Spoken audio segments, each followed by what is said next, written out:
नमस्कार बच्चों, आपका मेरे इस YouTube चैनल पे इकोनॉमिक्स क्लास में बहुत बहुत स्वागत है। आज हम दो बातें सीखेंगे, डोमेस्टिक टेरिटरी के बारे में और दूसरा नॉर्मल रेसिडेंट के बारे में। डोमेस्टिक टेरिटरी क्या होता है? Domestic territory is a political frontier of a country और a geographical boundary of a country where we have exclusive right to operate our business. यानी कि इंडिया में वो सारे जगह, ठीक है, इंडिया में वो सारे जगह जो इंडिया में है प्लस इंडिया के कुछ बाहरी हिस्सों में है, जैसे कि इंटरनेशनल वाटरवेज में है, वहाँ तक हमारा एक ऑपरेशन करने का राइट है।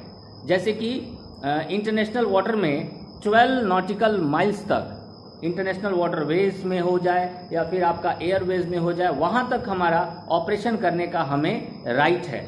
तो ये सारे के सारे हिस्से हमारे डोमेस्टिक टेरिटरी में गिने जाएंगे, यानी इंडिया के डोमेस्टिक टेरिटरी में गिने जाएंगे। तो domestic territory means political frontier और a geographical boundary of a country where we have a exclusive right to operate our business. But before this we have some another things which we have to include in the concept of domestic territory। ऐसा नहीं है कि इतने ही चीज़ों को हम domestic territory में गिन लेते हैं, इसके अलावा भी और भी बहुत सारी चीज़ें हैं जिनको हमें डोमेस्टिक टेरिटरी में गिनना पड़ता है। जैसे कि सपोज करिए आपने देखा होगा कि इंडियन एयरलाइंस जापान और सिंगापुर के बीच में चल रही है। तो अब सवाल ये है कि इस इंडियन लाइंस को किसके डोमेस्टिक टेरिटरी में गिना जाए? जापान के डोमेस्टिक टेरिटरी में गिना जाए या फिर सिंगापुर के डोमेस्टिक टेरिटरी में गिना जाए?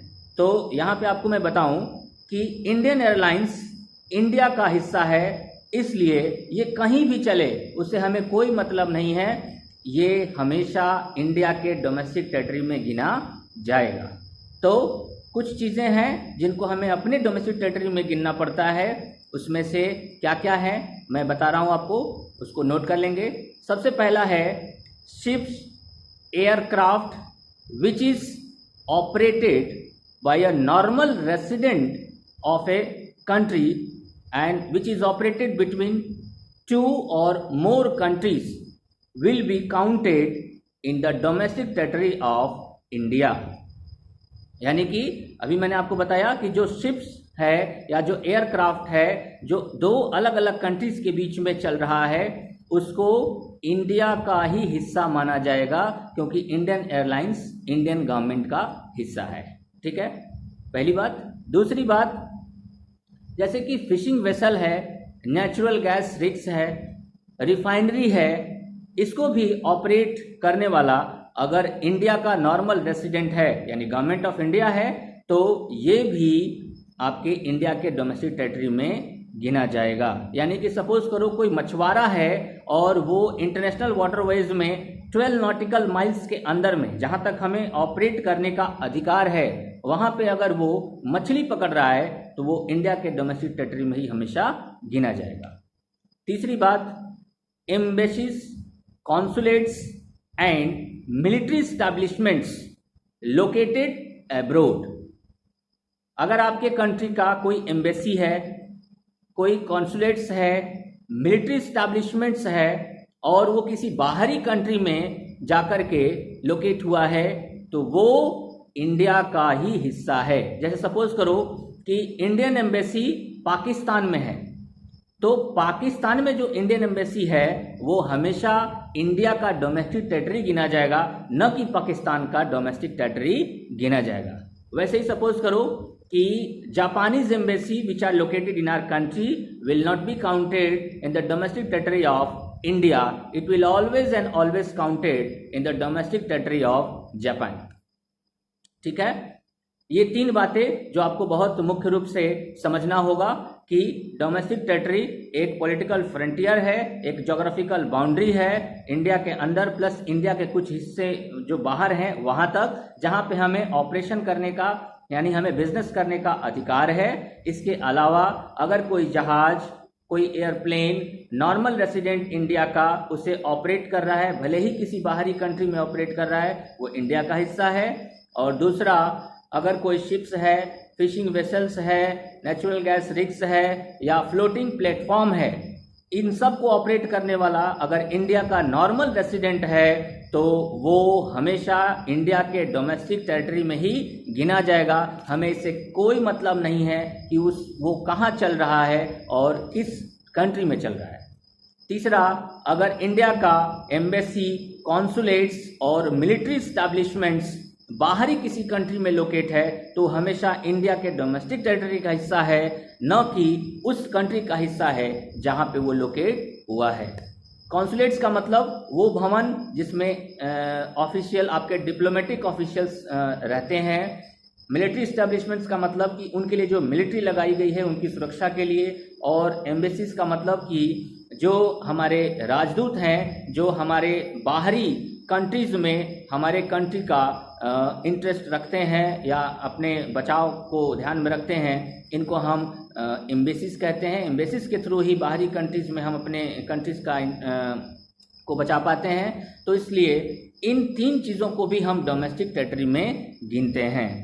इसके अलावा कुछ चीज़ें हैं जिनको हम डोमेस्टिक टेरिटरी में नहीं गिनेंगे। 2 बातें हैं। पहली बात, अगर किसी बाहरी कंट्री का एम्बेसी, कॉन्सुलेट्स और मिलिट्री इस्टेब्लिशमेंट आपकी कंट्री में स्थित है तो ये आपकी कंट्री का डोमेस्टिक टेरिटरी का हिस्सा नहीं होगा। जैसे कि आपका सिंगापुर का एम्बेसी इंडिया में सिचुएटेड है, then it will not be counted in the domestic territory of India, it will always and always counted in the domestic territory of Singapore. And second, अगर कोई इंटरनेशनल ऑर्गेनाइजेशन है, कोई international organisation जैसे कि WTO, जैसे कि WHO, जैसे कि UNO, ये सब के सब इंटरनेशनल ऑर्गेनाइजेशन हैं और इवन अगर ये आपकी इंडिया में सिचुएटेड हैं तो भी ये आपके डोमेस्टिक टेरिटरी का हिस्सा नहीं है। ये उस डोमेस्टिक टेरिटरी का हिस्सा है जहां से बिलोंग करते हैं। तो ये तो रही बात आपका डोमेस्टिक टेरिटरी से। अब हम सीखते हैं कि नॉर्मल रेसिडेंट क्या होता है।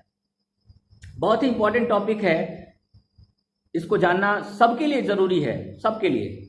नॉर्मल रेसिडेंट का मतलब कि अगर कोई व्यक्ति कोई भी कहीं का, इससे हमें नहीं मतलब है कि वो कहाँ का सिटीजन है, हमें इससे मतलब है कि वो कहाँ पे रह रहा है।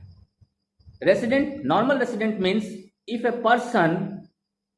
Person completes his total living in a country for more than 1 year, first thing, and his economic interest also lies on that country, then the same person will be considered as the normal resident of that particular country। मतलब क्या है, कोई अगर एक व्यक्ति, suppose करो कि वो चाइना का है और वो इंडिया में 1 साल से ज़्यादा समय से रह रहा है, ठीक है, पहली बात, यानी कि आपके किसी डोमेस्टिक टेरिटरी में रह रहा है, यहाँ पे स्थित है, और दूसरा उसका इकोनॉमिक इंटरेस्ट भी यहीं से है। इकोनॉमिक इंटरेस्ट का मतलब है कि उसका स्पेंडिंग, उसका अर्निंग और उसका एक्युमुलेशन यानी कि उसकी सेविंग आपके इंडिया में हो रही है, तो वो इंडिया का नॉर्मल रेसिडेंट गिना जाएगा। हमेशा इंडिया का नॉर्मल रेसिडेंट गिना जाएगा क्योंकि उसने यहाँ पे अपना समय बिता लिया है। कितना? 1 साल से ज्यादा।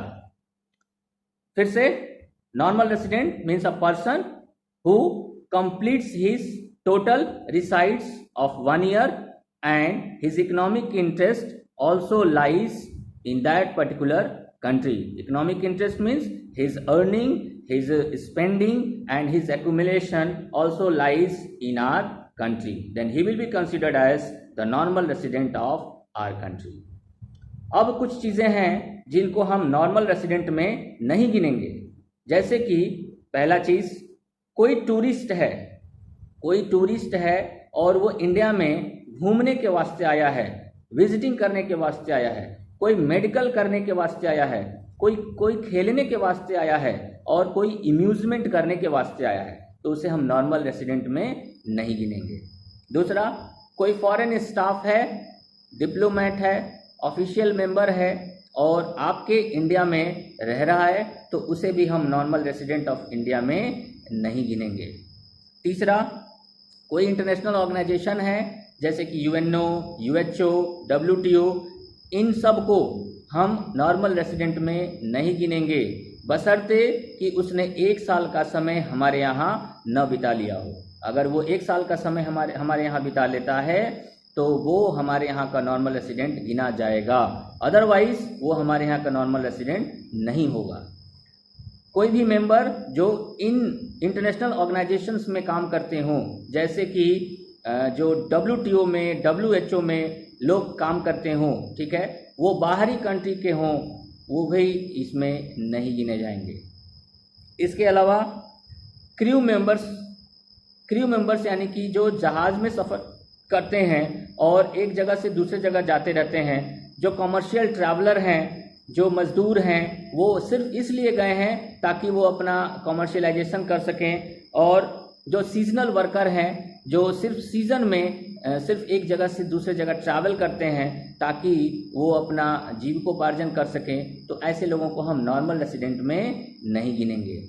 और लास्ट, जो बॉर्डर वर्कर होते हैं यानी कि जो बॉर्डर पे काम करते हैं और वो हमेशा बॉर्डर को क्रॉस करते रहते हैं, तो उन्हें भी हम नॉर्मल रेसिडेंट में नहीं गिनेंगे। वो उनको वहीं का नॉर्मल रेसिडेंट मानेंगे जहाँ के वो बिलोंग करते हैं। जैसे कि अब चाइना और इंडिया के बॉर्डर पे, ठीक है, जैसा कि आप जानते हैं बॉर्डर पे हर एक कंट्री का सुरक्षा होता है, तो अगर वो बॉर्डर पे कोई चाइनीज़ आपके इंडिया को रोज़ क्रॉस कर रहा है तो उसे हम इंडिया का नॉर्मल रेसिडेंट नहीं मान लेंगे, उसे हम हमेशा चाइनीज़ रेसिडेंट ही मानेंगे। तो आज का आपका मेरा क्लास कंप्लीट हुआ। आप इसको देखेंगे और देख के बाद कमेंट करेंगे। जो भी प्रॉब्लम होगा मुझे ज़रूर एक बार इत्तला करेंगे। धन्यवाद।